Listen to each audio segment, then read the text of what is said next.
La peur de prendre la parole en public est la deuxième peur de l'homme. Et juste après, celle de mourir.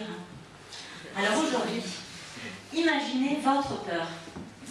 Votre peur en face d'un petit groupe, une dizaine de personnes, et imaginez la même peur devant des centaines, voire des milliers de personnes. Vous vous sentez bien? Aujourd'hui, je vais vous donner quelques astuces pour vous permettre de gérer cette peur et de vraiment convaincre votre public. Avant toute chose, il faut se poser les bonnes questions. À qui je m'adresse? Quelles sont les attentes de la salle? Mais également, quel est l'objet de mon intervention? Quand j'ai dû préparer cette intervention, je me suis demandé qui sera présent. La réponse a été des entrepreneurs, des dirigeants, des cadres, des consultants. Et de quoi ont-ils besoin? Ils ont besoin de trucs et d'astuces. Eh bien, c'est ce que vous allez découvrir. Après vous êtes posé ces bonnes questions, vous pouvez commencer à préparer votre intervention. Pour cela, partez d'une feuille blanche. Grande, petite, comme vous voulez, mais partez d'une feuille blanche et écrivez 5 idées clés. Une fois que ces 5 idées sont écrites, hiérarchisez-les. Souvent, vous vous rendrez compte que la 4e ou la 5e idée devient votre idée clé. Et bien là, moment très difficile mais primordial, débarrassez-vous des 4 dernières et n'en conservez qu'une, la première. Les 4 dernières idées, vous les envoyez très loin et vous ne venez plus là-dessus. Vous les oubliez. Une fois que vous avez votre message clé, vous pouvez commencer à travailler votre intervention. Et là, soyez concis. Blablabla, blablabla. Je vais vous faire du blabla. Bonjour, je m'appelle Véronique Leroy, je suis née dans la région, ça fait 20 ans que j'y habite, et bla, et bla, et bla, et bla. En fait, vous n'êtes pas du tout venu pour entendre parler de ma vie, ni pour entendre ce blabla, ça ne vous intéresse pas. Aujourd'hui, vous êtes venu prendre des trucs et des astuces. Être concis dans une présentation, ça veut dire également réduire le nombre de transparents. En général, on voit des présentations avec 40, 50 transparents. Vous voyez, aujourd'hui, ils ont écouté mes conseils, ils n'en ont fait qu'une dizaine. Eh bien, c'est ça, une dizaine de transparents pour une quinzaine de minutes. C'est très difficile aussi. Et puis, soyez pédagogue. Être pédagogue, c'est se mettre au niveau de ses interlocuteurs. Et ce n'est pas dégradant du tout, hein. C'est au contraire essayer de faire au mieux passer son message. Être pédagogue, ça va être éliminer le jargon. Éliminer les mots très compliqués que personne ne comprend. Imaginez tout simplement que vos enfants ou vos grands-mères sont dans la salle et qu'ils veulent vous comprendre. Ils ont le droit de vous comprendre, alors parlez-leur. Et là, vous serez pédagogue. Être pédagogue, ça veut dire également imager ses propos. Socrate disait, lorsque je parle à des forgerons, je leur raconte des histoires de forgerons. Alors utilisez ces histoires, utilisez ces images, et vous serez bien plus puissant. Une fois que vous avez votre message clé et que vous savez comment le mettre en valeur, il faut également penser à vous mettre en valeur. Et là, n'ayez pas peur. Il n'y a pas de pupitre aujourd'hui, c'est dommage, mais je pourrais par exemple rester là, derrière l'ordinateur et essayer de me cacher. Ou vous pourrez me cacher avec mon micro. Non, occupez la scène. Mettez-vous bien au centre et essayez de regarder tout le monde et d'avoir une interaction avec le public. Parce que le corps parle. Votre corps parle, mes collègues en ont parlé tout à l'heure. Alors je vais vous refaire mon entrée et vous allez me dire ce que vous en pensez. J'exagère, hein. Bonjour, je m'appelle Véronique Leroy et je vais vous redonner de la confiance pour parler en public. En fait, à peu près, c'est ce que je vous ai dit tout à l'heure, mais là, avec un corps comme ça, personne ne me croit. Personne n'imagine que je vais arriver à vous convaincre. une fois que vous savez vous mettre en scène, accordez aussi beaucoup d'importance à la forme.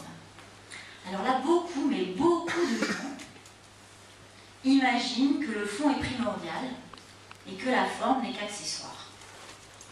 Ils sont dans l'erreur.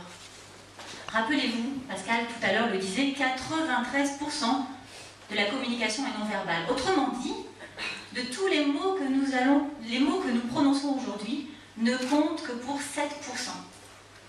Et quand vous savez qu'un public ne retient que 2 ou 3 idées par présentation, vous imaginez ce que vous allez retenir de ce que nous venons de vous dire.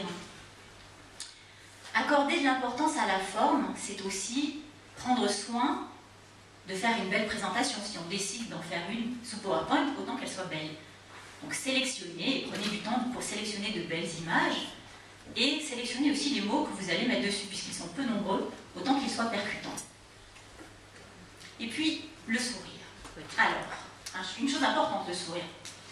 Mais là, je ne vais pas vous parler du sourire figé. Vous savez, celui que l'on voit des fois à la télé, ou que l'on veut se donner pour avoir l'impression d'être à l'aise. Non. Je veux vous parler du sourire qui traduit un état positif interne. Alors, qu'est-ce que c'est que cet état positif interne? C'est l'état dans lequel chacun d'entre nous devrait se mettre lorsqu'on va rencontrer un client, lorsqu'on va rencontrer son N+1, ou lorsqu'on doit parler à un large public. Cet état, il est souvent mis en place par les conférenciers professionnels. Alors, chacun a son truc, chacun a son rituel. Certains conférenciers disparaissent tout simplement pendant 10 minutes avant leur intervention. Vous ne les trouverez pas, hein. Je vais vous dire où ils sont aux toilettes. Mais là, au moins, personne ne les dérange. Ils sont tranquilles. Moi, j'ai trouvé mon rituel. On peut se rappeler, par exemple, un bon moment, ou alors, imaginer que l'on parle à un ami. Et tout de suite, on va mieux. Mon bon moment à moi, c'est un moment que j'ai passé en montagne, lorsque je suis arrivée au plus d'une colline. Et là, lorsque j'arrive à me rappeler de ce que j'ai vu, de ce que j'ai ressenti, de ce que j'ai senti comme odeur, etc., lorsque j'arrive à me rappeler des bruits, eh bien, lorsque j'arrive à imaginer tout cela avec mes 5 sens, je peux vous dire que je me sens bien. Alors, faites le test un jour, faites-le vraiment, et vous verrez, ça marche aussi avec vous. Et puis, lorsqu'on sait sourire, que le sourire est communicatif, c'est bien, mais si je vous parlais comme ça, ou comme ça, qu'est-ce que vous diriez? Eh bien, vous seriez peut-être un petit peu perdu, vous seriez peut-être même sorti de cette salle. Alors une chose très importante, c'est le regard. On tient une salle avec son regard, et il faut donc s'empêcher de ne pas regarder le public. Là, je m'explique, si vous avez des notes, si vous avez rédigé toute votre intervention et que vous la lisez, chaque fois que vous lirez, ce sera des occasions perdues de rencontrer quelqu'un avec son regard. Et puis, il y a quelques techniques. Alors, je vais vous en donner une technique de conférencier pour regarder une salle. Alors, par exemple, je prends madame, qui est au centre. Je vais monter dans la diagonale et je vais m'arrêter sur la dernière personne qui est assise là-bas. Je vais traverser toute la salle avec mon regard jusqu'à la dernière personne qui se trouve ici. Et je vais revenir au centre. Et puis, je vais remonter là-haut. Je vais prendre la dame, qui est là-bas au fond. Je vais descendre en diagonale, m'arrêter sur monsieur, parcourir toute la salle du bas jusqu'à cette extrémité et remonter. Ça s'appelle la technique des triangles inversés. Bah, essayez aussi. Dans un petit groupe, ça fonctionne aussi. Alors voilà, tout ça c'est bien beau. Vous savez trouver votre message clé, vous savez le mettre en valeur, vous savez vous mettre en valeur. Il reste encore une petite chose à faire, mais juste un petit détail, hein. C'est répéter, répéter, répéter. Je peux vous dire que pour faire cette intervention aujourd'hui, nous avons tous répété ensemble, 2 fois. C'est déjà pas mal, hein. Nous avons répété, alors pas ici parce qu'on n'a pas pu, mais en tout cas, on s'est mis vraiment dans la peau et on s'est mis vraiment dans une salle et on a répété en réel. On a répété aussi chez nous, devant quelqu'un ou devant une caméra.